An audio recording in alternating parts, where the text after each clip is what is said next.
flights, hotels, car hire. Netflights.com, sponsors of the William Hunt Trilby Tour.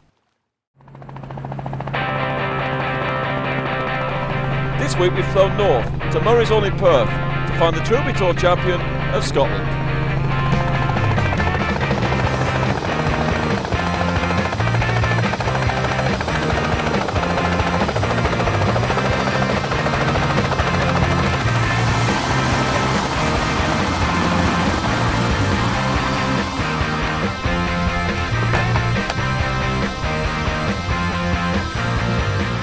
12 more places are up for grabs at the Amateur International Final, plus the Scottish title.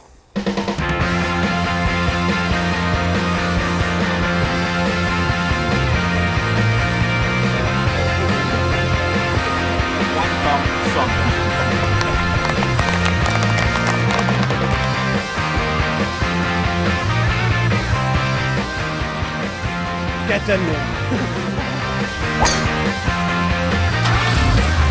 So buckle up for the dramatic Trilby Tour ride.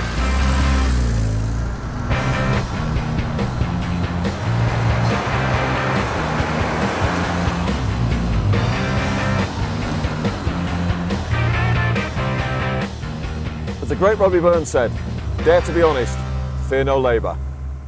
We're getting towards the business end of the 2010 Trilby Tour, and it all started at Druids Glen, where John Lynch was crowned champion of Ireland. In week 2, the Tour headed east, where the Championship of Kent and South East England went to Daniel Broad at the London Golf Club. At the Oxfordshire in week 3, Dave Just saw off some classy opposition to claim the Oxfordshire and West Midlands Trophy. And in week 4 at the Marriott Sproulston Manor in Norwich, the charismatic James Vose became the champion of East Anglia. The Championship of Berkshire and South Central England was claimed by Guy Dawson at Bearwood Lakes, and in week 6 at the park near Bath, Gary Barton claimed the Championship of Avon in the Southwest. And in week 7 the Tour flies north to Murrayshall in Perth for the inaugural Championship of Scotland.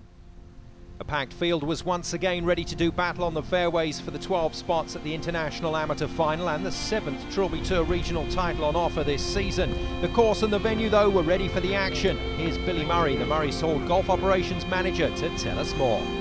When you're at Murrayshall and you see the panoramic views of the Highlands and the Grampian Mountains, it's enough to put the shivers up anybody's spine. You definitely know that you're in Scotland.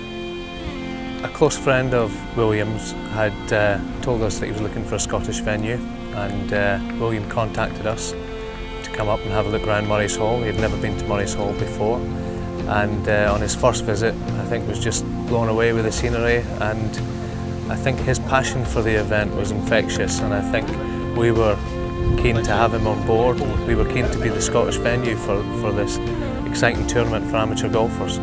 The guys have worked round the clock. The greenkeepers have really done a fantastic job.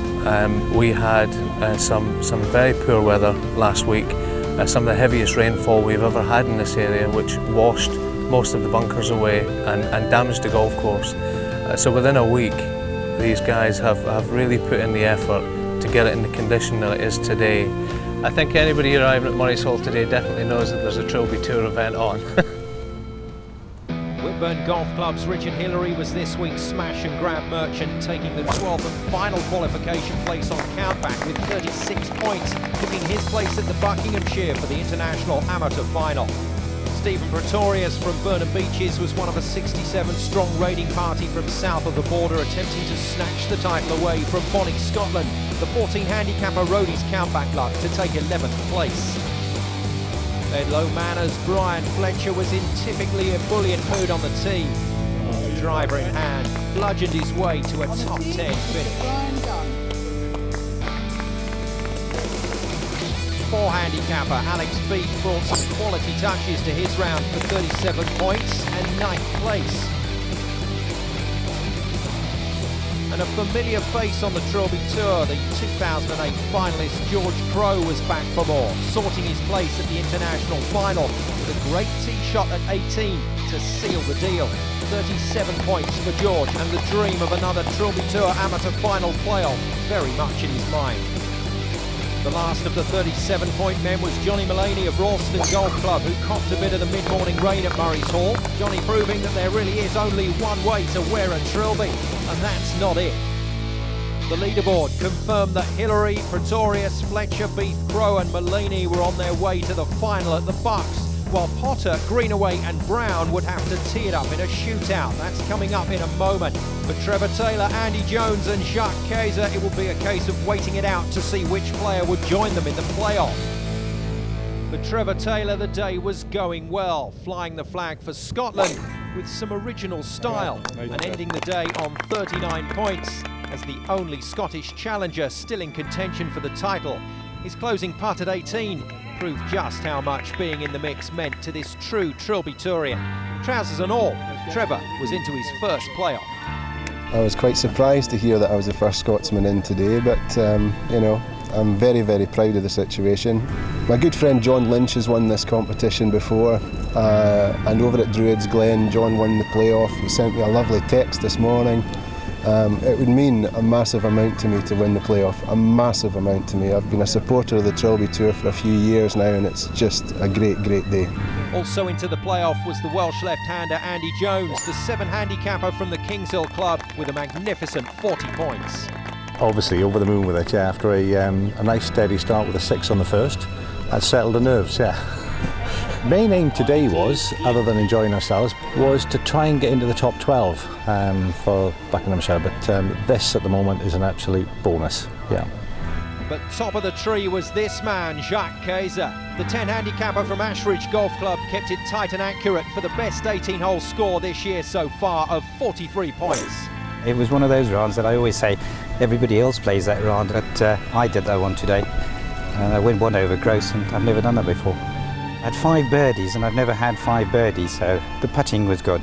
Didn't have a 3-putt, and had a very good caddy, a 15-year-old local boy, who gave me very good reads, so I sort of accredit most of those to him. Haven't done this ever before, so we'll just have to go out and go and hit and see what happens. Hope I can keep the rhythm, and that's all. If I can play the way I played this morning, you never know. Well, the playoff holes are 10, 11 and 18. How did you fare on them today? I think I went birdie, birdie, par. So yes, I did birdie, birdie, par, so I don't think it's going to be repeated again, but we can just try. And so to the shootout at Murrayshall between Colin Brown, Brett Potter and Gary Greenaway. First on the tee was Colin Brown from Montefieth Golf Club. My son and my daughter, I was 50 at the start of the year, so they allegedly have paid for this. I paid for it, but I haven't seen the money yet. So, but that was my birthday present from them, so it's been very worthwhile. Thoroughly enjoyed it. To win it would be fine and absolutely fantastic, but you're here to try and qualify and play in the main event and all that. The 5 handicapper handled the pressure and lumped all of it back onto his rivals. 3 golfers, 1 playoff place available. Colin, one very happy golfer as he strode from the tee, managing to resist the urge to say, beat that boys. Brett Potter was next up to try his luck. What do you think of the course here at Murrayshall? Outstanding, one of the best courses I've played in my life. Shootout will be from the ladies' tee on the par 3 here on the 18th, 150 yards. How did you play it in regulation today? I birdied it. I put my tee shot within about 2 foot of the hole and birdied it. So that would be very nice in the shootout because it gives me a chance of being the Scottish champion. I think there's nothing better than an English Scottish champion. Super confident, Brett went right at the place on the green, which would allow the ball to then feed back to the pin, but overcooked it by just a few inches and the ball wouldn't come all the way back. And that left just one man to shoot in this 3-way duel, Gary Greenaway. Looking forward to it, yeah, just adrenaline, something I'm looking forward to, so yeah. It's what you play for at the end of the day. And how's the experience been for you? Yeah, it's the first time I've done it. Watched it on TV last year and it was phenomenal how well organised it was, so it's something that I want to do this year and it's exceeded expectations, yeah, most certainly. The adrenaline influenced the shot. It was certainly the right club, but in the end, it was the wrong contact. And the ball just wouldn't get there for Gary.